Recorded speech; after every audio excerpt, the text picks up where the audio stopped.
بتدور على لاب وتابلت وحاجه بتتفصل اكس 2 بمواصفات عاليه وبسعر جامد جدا وحاله فوق الممتاز، يبقى الفيديو ده ليك. تعالى لي. اللابتوب ده يا جماعه تحفه التحف. حابب بس افرجك على التاتش كده واقول لك على المواصفات. بص التاتش بتاعه عامل ازاي يا جماعه، حاجه بسم الله ما شاء الله. التاتش سلس جدا. اللابتوب ده تحفه التحف، هتسمع فيه سعر ما حصلش. اقول لك على المواصفات دلوقتي. اللابتوب ده يا جماعه بيجي بمعالج كور اي 5 من الجيل ال 11 برامات 16 جيجا دي ار 4 وارد 256 اس اس دي ان في مي، وعليه كارت شاشه انتل اتش دي جرافيك ايريس. اللابتوب ده تحفه التحف يا جماعه. في كاميرتين، كاميرا اماميه وكاميرا خلفيه، وفي فينجر برينت. واللابتوب ده يا جماعه بياخد شريحه. اللابتوب ده فيه ستاند زي ما انت شايف كده، ممكن تحطه على المكتب زي ما موجود عند حضرتك. اللابتوب ده يا جماعه فيه كيبورد. الكيبورد بتاعه باك لايت، حاجه بسم الله ما شاء الله زي ما انتم شايفين كده اهوت. ده كده بقى لاب معانا. عايز تستخدمه كتابلت بتشيل الكيبورد خالص كده بقى معانا تابلت. اللابتوب تحفه التحف يا جماعه. بص كده اهو، حابب افرجك على الحاله. تعالى كده اتفرج معايا. بص المسامير عامله ازاي، كانك بتشتري لابتوب جديد. اللابتوب ده موجود منه كميه وموجود شحن لجميع المحافظات لحد باب البيت.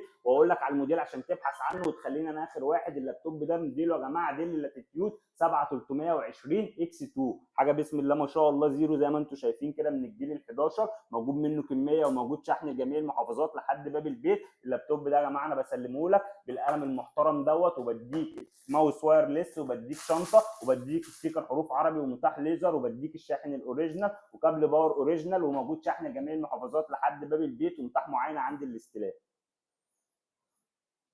شكرا.